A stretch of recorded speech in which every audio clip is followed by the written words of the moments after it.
आज हम कुछ ऐसे इशू की बात करेंगे जिसका ताल्लुक ग्लोबल पॉलिटिक्स से है। और एक तरफ हम देख रहे हैं कि इसराइल हमास जंग का थिएटर लगाया और इसमें इसराइल की पेशकदमी जारी है अमरीकी ताउन से, तो दूसरी तरफ रूस में एक चिंगारी भड़क उठी है और सारा आलमी मीडिया उस पर फोकस किए हुए है क्योंकि उसकी बहुत सी डायमेंशंस हैं। सबसे पहले तो इसमें एक कॉन्सर्ट जारी था और बहुत बड़ा हॉल था जिसकी फुटेज इस वक्त एक्स पर गर्दिश कर रही है और जहाँ फायरिंग होती है और ऐसा लगता है ये इंसिडेंट हम तो अपने मुल्क में देखते रहते हैं लेकिन शायद वहाँ के वासियों के लिए ये नया वाक़या हो। फिर उसके बाद वहाँ ग्रेनेड फेंके जाते हैं, आग लगती है, छत गिर जाती है, मलबे तले दब के। टोटल अभी तक जो कैजुअलिटीज़ हैं वो बताई जा रही हैं 143 हो चुकी हैं।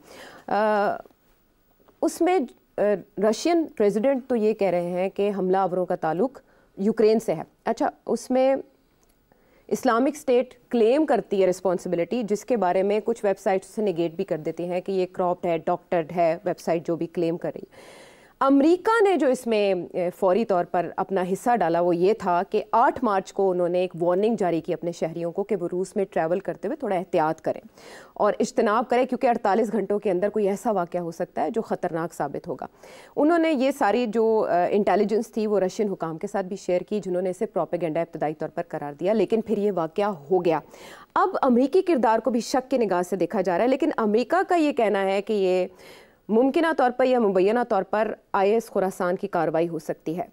हर कोई इस वाक़े पर नज़र जमाए हुए है, लेकिन मैं आपसे चाहूँगी कि आप डिकोड करें, डायसेक्ट करें कि ये इंसिडेंट क्या एक और प्रॉक्सी वॉर को जन्म दे सकता है या ये वाक़या जो जिस तरह से बयान किया जा रहा है उसी तरह रहेगा। हाँ आयशा, काफ़ी इम्पॉर्टेंट डेवलपमेंट है ग्लोबल पॉलिटिक्स में। इसलिए भी इम्पॉर्टेंट है कि लोग इसको कंपेयर कर रहे हैं विद 9/11, क्योंकि वर्ल्ड ट्रेड सेंटर भी एक बहुत बड़ा हमला था और उसके बाद फिर अमेरिका ने एक पॉलिसी इख्तियार की और वो पॉलिसी में शुरू अफ़गानिस्तान से हुई और फिर वो इराक़ और सीरिया में चली गई, लीबिया में। बहुत डेवस्टेटिंग किस्म की फॉरेन पॉलिसी थी उस वक्त और उसको ट्रिगर करने वाला इवेंट जो था वो 9/11 था। अब ये उसी किस्म की, उसी पैमाने के पे ये एक सिविलियन टारगेट को सिविलियंस को टारगेट किया गया। तो जाहिर है स्पेकुलेशन यही है कि अब रूस क्या करेगा। रूस ने रिटेलिएशन करनी है तो रूस किसके खिलाफ रिटेलिएशन करेगा, इसलिए ये फैसला करना ज़रूरी हो गया कि ये किसने किया और क्यों किया। अभी जो इनिशियल रिपोर्ट्स जो आ रही हैं उसके अंदर कुछ कन्फ्यूजन दो पॉइंट्स ने रेज़ कर दिए।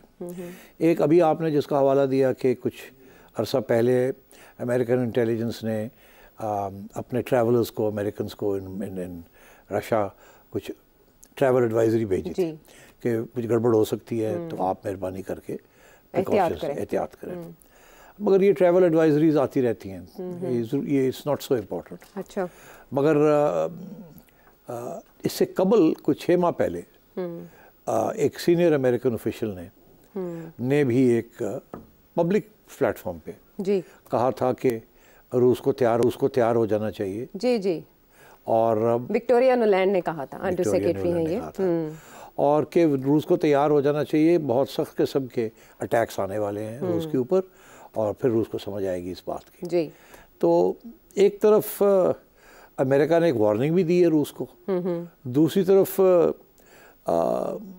ये जो है कि जी इंटेलिजेंस रिपोर्ट जो है वो रूस को भी बताया कि हमारा ख्याल है कुछ होने वाला है आपके यहाँ, जिससे फिर एक कन्फ्यूजन ये आती है कि क्या अगर अमेरिका इसके पीछे होता तो पहले तो ये है कि वो इस किस्म की डायरेक्ट वार्निंग ना देता।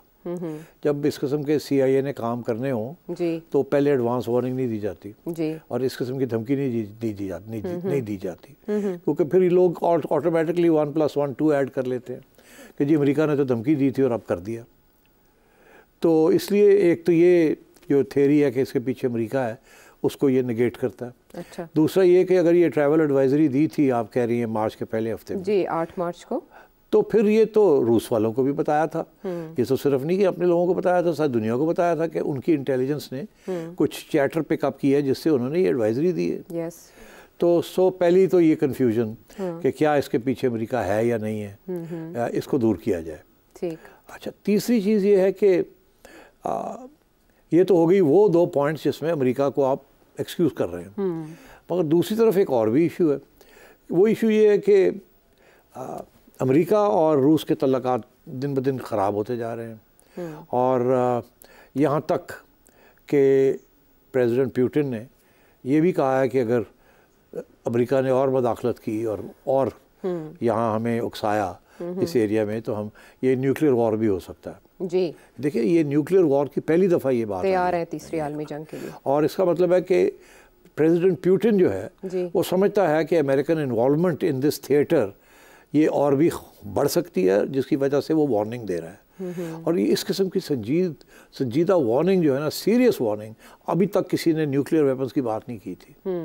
तो ये इसका मतलब है रशिया डेफिनेटली थिंक्स कि America is capable of trouble, more trouble. अब कुछ ट्रबल तो ओवर द काउंटर है, सारे हेल्प कर रहे हैं यूक्रेन की, हथियार दे रहे हैं, पैसे दे रहे हैं, सब कुछ कर रहे हैं, और कुछ ये फिर बिहाइंड द सीन्स भी चीज़ें चलती हैं। सो मैं समझता हूँ दूसरी तरफ ये भी है कि अमेरिका का भी इंटरेस्ट है रूस को डिस्टेबलाइज करने का, यूक्रेन को जिताने का। और मेरा ख्याल है everybody is shocked in America establishment के, जो अमेरिकन एस्टैब्लिशमेंट है, कि प्रेसिडेंट पुतिन जो है वो फिर से प्रेसिडेंट इलेक्ट हो गए हैं, लैंडस्लाइड। हाँ, लैंडस्लाइड। उनका ये ख्याल था कि इस वॉर की वजह से president Putin might be unpopular because dead bodies आ रही हैं। तो उस अनपॉपुलैरिटी से they may have been waiting कि देखते हैं क्या होता है क्या नहीं होता, और फिर अगर ये कमज़ोर होता है तो और धक्का देंगे, मगर वो तो और ज़्यादा मजबूत हो गया। तो मैं ये समझता हूँ इस किस्म के एक तरफ ये इश्यूज़ हैं, दूसरी तरफ दूसरे इश्यूज़ हैं। सो अमेरिका कहीं ना कहीं तो इसमें इन्वॉल्व है, डायरेक्टली इन्वॉल्व है या इनडायरेक्टली इन्वॉल्व है, वी कांट से।